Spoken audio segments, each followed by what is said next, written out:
এত কিছু যে আমরা বলেছি, আমরা যদি সুযোগ না পাই, এরকম পলিটিক্যাল অ্যাক্সেস যদি না পাই, এই ফাইন্যান্সিয়াল অ্যাক্সেস যদি না পাই, এই সি সুইট অ্যাক্সেস যদি না পাই, তখন কিন্তু মানে এই যে পলিসিস ইমপ্লিমেন্টেশন, যে আচ্ছা ঠিক আছে আমাদের আমাদের দৃষ্টিভঙ্গি কি, আমরা যে পার্সপেক্টিভ দিয়ে কাজ করব, ওইগুলো কিন্তু হয় না। আপনি যে বললেন সুন্দরভাবে যে আচ্ছা ঠিক আছে তাহলে রোড ম্যাপটা কি, এগুলো কিভাবে হবে, যদি নারীরা না থাকে পলিসি বানানোর সময়, তাহলে কিন্তু পুরোপুরি আমরা জানতে পারবো না। এই জন্য পলিটিক্যাল পার্টিসিপেশন খুবই জরুরি, আই ডেফিনেটলি এগ্রি। কিন্তু পলিটিক্যাল পার্টিসিপেশনের অনেক কিছু দিক দিয়ে, হয়তো বা কর্মসংস্থানের দিক দিয়ে অনেক ব্যারিয়ার্স থাকে, স্ট্রাকচারাল সিস্টেম্যাটিক ব্যারিয়ার্স, ওইগুলো আমরাই শুধু হয়তো বা বুঝতে পারবো। ফর এক্সাম্পল, আপনারা যে বললে ডে কেয়ার সেন্টার, এখন ডে কেয়ার শুধু একটা খেলনাঘর হলেই তো হয় না। সুন্দর একজন ট্রেন যদি থাকে, কয়েকজন, ওদের শিফটও লাগবে, বড় একটা জায়গা লাগবে, বুঝতে হবে ঠিক আছে কোন বয়স থেকে কোন বয়স, ওদের খাবারের ব্যবস্থা, ওদের মানে সুস্থের ব্যবস্থা, ওর যদি কারো কোনো জ্বর থাকে, কোনো দনজন বাচ্চার, ঠিক আছে ওইটা কিভাবে সামাল দিতে, এগুলো যদি ঠিক মতো না হয় তাহলে মাদেরও তো ওরা তো ঠিক মতো কাজ করতে পারবে না, ওরকম সুযোগ নাই। তো কিছু স্ট্রাকচারাল ব্যারিয়ার্স তো আছে পলিটিক্সের মধ্যে, রাজনীতির মধ্যে। আমরা যেটা দেখতে পারি, মানে প্রথম থেকে যদি আমরা দেখি, একটু আপনারা খুব সুন্দরভাবে কিছুজন বলেছেন যে উমামা আপা, হেমা আপা, আপনারা তো মানে নিজ থেকে অনেক বড় মানে স্টুডেন্ট লিডার্স, ভেরি ইমপ্রেসিভ। এখন আপনাদের মতো অনেক আছে নিশ্চয়ই, আপনারা তো ওদের সাথেও নিশ্চয়ই কাজ করেছেন। এখন ওদের জন্য যদি আমরা ঠিক মতো না চিন্তা করি, ঠিক আছে স্টুডেন্ট লিডার থেকে, লোকাল গভর্নমেন্ট থেকে ওই পাইপলাইনটা যদি সৃষ্টি না করা হয়, আর ওই পাইপলাইনটা ধরে রাখা যদি না হয়, তাহলে মেরামত করা না হয়, তাহলে তো সুযোগ সুবিধা থাকবে না। ওরকম ভালো ভালো নেত্রীদের ওরকম আমরা সুযোগ দিতে পারবো না। তো ওইটা প্রথমে করতে লাগবে, পাইপলাইনটা সৃষ্টি করতে রাখবে আর ধরে রাখতে রাখবে। দ্বিতীয় পয়েন্টটা হচ্ছে যে এই মেন্টরশিপ আর ট্রেনিং। আপনারা অনেকজন আছেন, অনেক প্রফেশনে খুব বিশিষ্ট, এবং অনেক তরুণরাও আছে, আমরা আপনাদের কাছ থেকে শিখবো অবশ্যই। তো ওই মেন্টরশিপ আর ট্রেনিং প্রোগ্রামটা এই পলিটিক্সে আর সিভিক ডিউটিতে যদি না থাকে, তাহলে ও তাহলে ও কিভাবে বুঝবে যে ঠিক আছে আমার এইভাবে এই পথে যাওয়া উচিত, আমার ঠিক আছে এইভাবে জিনিসটা গুছিয়ে করা উচিত। তার মানে একটা ছায়ার মতো, একটা তাল গাছের ছায়ার মতো যদি একজন কেউ না থাকে, একটা মেন্টর, তাহলে কিভাবে ওই ছোট গাছটা আবার বড় হবে। আমরা দেখি পুরুষদের জন্য অনেক এরকম সুযোগ সুবিধা থাকে, কিন্তু নারীদেরকে ওইভাবে দেওয়া হয় না। দেয়ার আর সাম কালচারাল অ্যাটিটিউডস আছে, ঠিক আছে হয়তোবা মানে এত দূর যাওয়া যাবে না, মানে ইয়াং মেয়ে হয়তোবা কি না কি হয় সব ছেলেদের সাথে, ওগুলাও আমাদের বার করতে লাগবে। কিন্তু নারীদেরকে ওই কানেকশনটা করতে হবে যে আচ্ছা ঠিক আছে মেন্টরশিপ আর ট্রেনিং পলিটিক্সের মধ্যে, পলিটিক্যাল পার্টিজদের এই দায়িত্বটা নিতে হবে, সব পলিটিক্যাল পার্টিজের আমার মনে হয় এই দায়িত্বটা আরেকটু নিতে হবে মেন্টরশিপ আর ট্রেনিং এর ব্যাপারে। আর একটা বড় বিষয় যে ফাইন্যান্সিং এর ব্যাপারে, ফাইন্যান্সিং বিরাট বড় একটা ক্যাম্পেইন যদি করতে চান, রাজনীতিতে যদি চলতে চান, ফাইন্যান্সিং যে পলিটিক্যাল পার্টিসদের মানে ইকুইটি, ইকুয়ালিটি তো আমরা জানি সমান সমান, ইকুইটি হচ্ছে বোঝা যে বৈষম্য হয় কিন্তু ওই জিনিসটাকে ঠিক করার জন্য আরো আরো সুযোগ সুবিধা দিতে হবে। তো ওইটা বুঝে যদি ফাইন্যান্সিং নারী নেত্রীদের দেওয়া হয়, তাহলে হয়তো বা এই জিনিসটা একটু মানে কমে আসবে, যে নারীরা যে পার্টিসিপেট করতে পারছে না রাজনীতিতে, এটা একটু কমে আসবে। এবং নারীদেরকে সুযোগও দেওয়া উচিত, বুঝতে আচ্ছা ঠিক আছে ওনার মানে মেধা আছে দাঁড়ানোর জন্য কোনো একটা লোকাল গভর্নমেন্টে, না হলে কোনো একটা কনস্টিটিউয়েন্সিতে। কিন্তু আপনি যে আপনারা কয়েকজন বললেন যে পলিটিক্সটা এক ধরন ভাবে হয়ে এসেছে, কিন্তু কেন আমরা চিন্তা করি না গভর্নেন্সটা কি, আমরা কেমন ধরনের দেশ চাই, ওই চিন্তা করে যদি ওই মানুষদের মধ্যে ওই কোয়ালিটিস থাকে, ওই ক্যাপাবিলিটিস, ওই নলেজ থাকে, কেন সুযোগ দেব না? কারণ আমরা তো অন্য ধরনের একটা দেশ দেখতে চাই, তাই না? এত কষ্ট পরিশ্রম করা হয়েছে অনেক জনের এত বছর ধরে, বহু বছর ধরে, ওই কারণেই তো। সো ওই সুযোগটা বুঝতে হবে, একটু মাইন্ডসেটটা চেঞ্জ করতে হবে।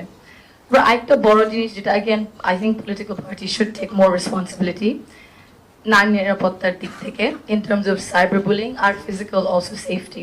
যদি কোডস অফ কন্ডাক্টস থাকে প্রতিটা পলিটিক্যাল পার্টির, যে আচ্ছা ঠিক আছে যে এই মানে আমাদের আইন তো আছে, কিন্তু পলিটিক্যাল পার্টির দায়িত্ব নিতে হবে, দায়িত্ব যে কোড অফ কন্ডাক্ট সেফটির দিক থেকে, যদি কোনো নারী নেত্রী, স্টুডেন্ট লিডার্স কোনো কিছু হয়, তাহলে ওরা ওদের মানে এই লিগাল নাহলে কোড অফ কন্ডাক্টের মধ্যে ঠিক আছে, ভিতরেও যদি কিছু হয় আমরা দায়িত্বটা নিব যে আমরা ওনাকে প্রোটেক্ট করবো, ওনার পাশে থাকবো, ওনার পাশে দাঁড়িয়ে থাকবো, ছেড়ে দেব না। এই জিনিসটা চিন্তা করতে লাগবে।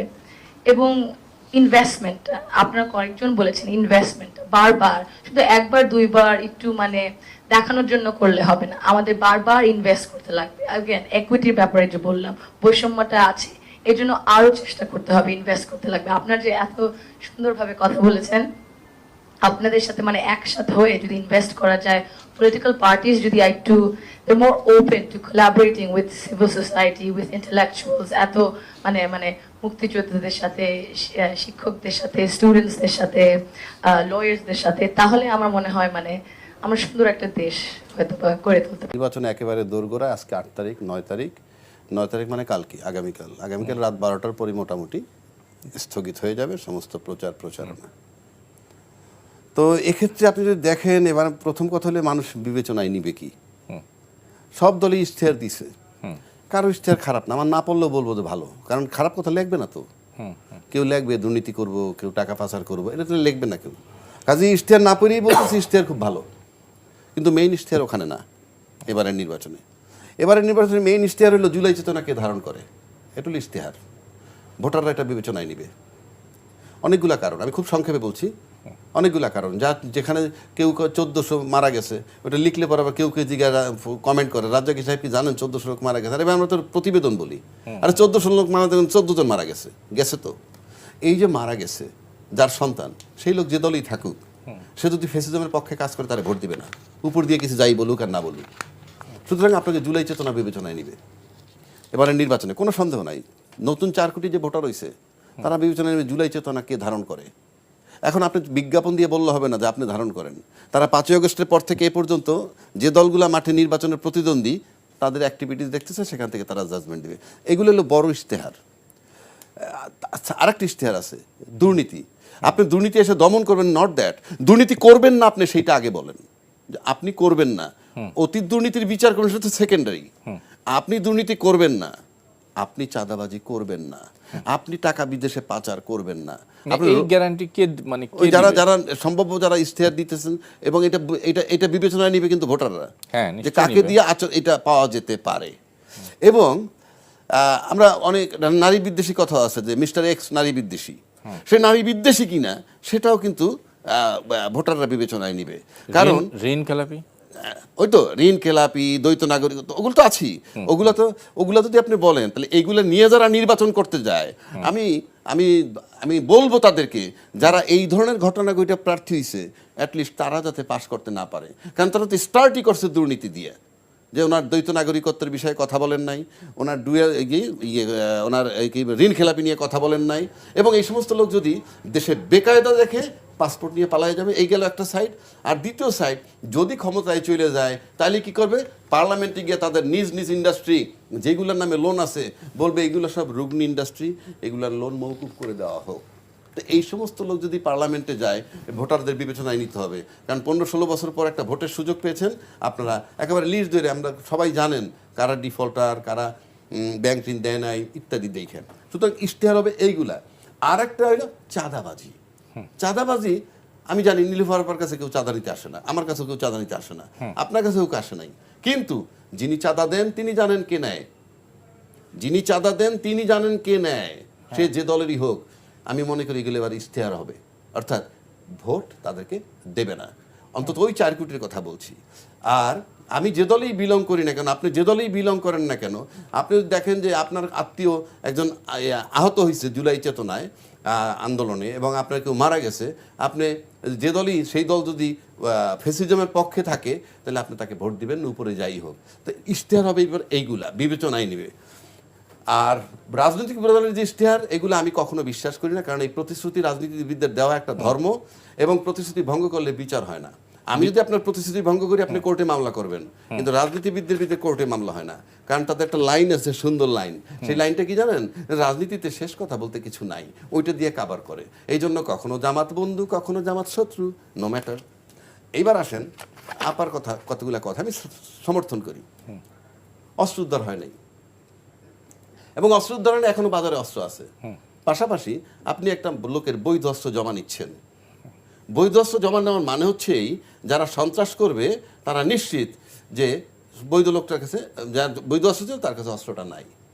আপনি কিন্তু এই একটা 32টা ফ্ল্যাটের একটা বাড়িতেও যদি জানে যে এখানে এক ভদ্রলোক আছে যার 2জন গানম্যান আছে অথবা তার 2টা রিভলভার আছে লাইসেন্সদারি, এটা যখন জমা নিয়ে নেয় তখন ওই সন্ত্রাসীরা জানে যে এই বিল্ডিংটা অস্ত্রমুক্ত।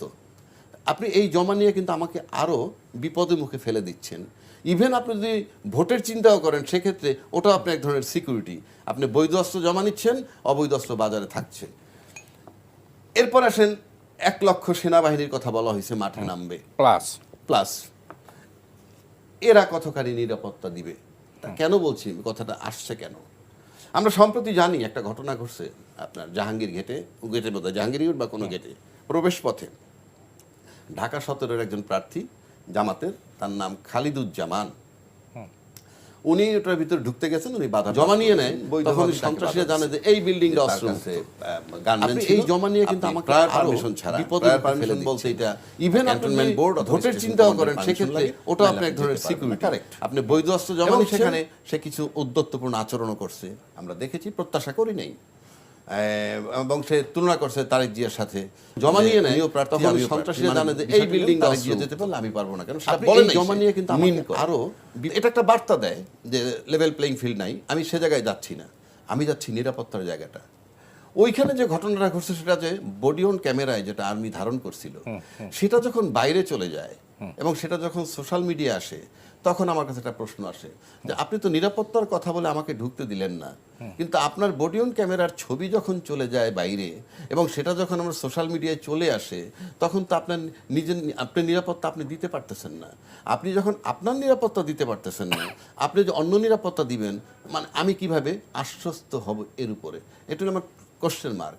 আরো যে ইনফরমেশন যায় না জমা নিয়ে নেয় তো আমরা জানি না, সন্ত্রাসীরা জানে যে এই বিল্ডিংটা অস্ত্রমুক্ত, কিন্তু আপনি এই জমা নিয়ে কিন্তু আমাকে আরো আমার একটা উদ্বিগ্নর জায়গা। এইবার আসেন প্রশাসনের কাজ। আরো প্রশাসন কি ফ্যাসিজমের পক্ষে আছে না বিপক্ষে আছে?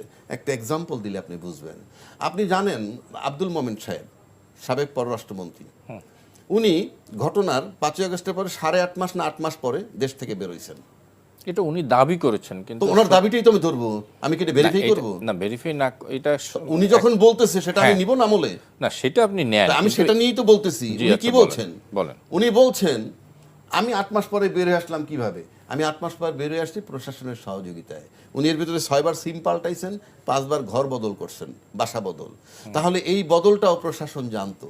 তো একটা সরকার ক্ষমতায়, মানে অন্তর্বর্তীকালীন সরকার, সেটা থাকা অবস্থায় আপনি 8 মাস যাবৎ সহযোগিতা নিয়ে যখন ফ্যাসিজমের পক্ষের লোক প্রশাসনের সহযোগিতা নিয়ে যখন বেরোয়, তারপর সে গিয়ে বাইরে বলে, তাহলে অন্য যারা বেরোইছে তারা তো ওই সহযোগিতা নিয়েই বেরোইছে।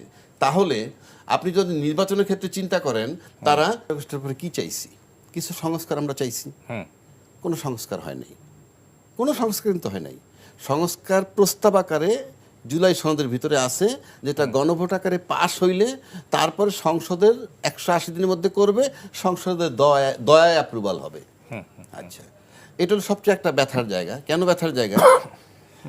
আপনি যে নির্বাচনটা করতে একই দিনে গণভোট আর এই সংসদ নির্বাচন হইল, এটা যে কত বড় ব্লান্ডার হয়েছে, এটা তো বিএনপির দাবির মুখে আমি সেটাই তো বলতেছি।